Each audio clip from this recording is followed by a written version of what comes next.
तो hello friend, welcome to मेरे blog video में आप सभी का स्वागत है। अभी इनोवा आई है, इसमें ब्रेक मारने पे आवाज़ आता है। तो अभी हम आप लोग को दिखाते हैं क्यों आवाज़ आता है। तो इसका ये देखो, इसका ये ब्रेक पैड है गाइस, ये देखो ब्रेक पैड है। ब्रेक पैड की हालत देखो, पूरा ख़राब हो गया है।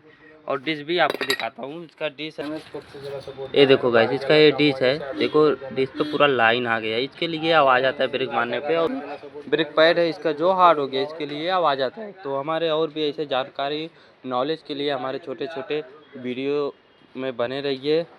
लाइक शेयर कमेंट जरूर कीजिए। धन्यवाद।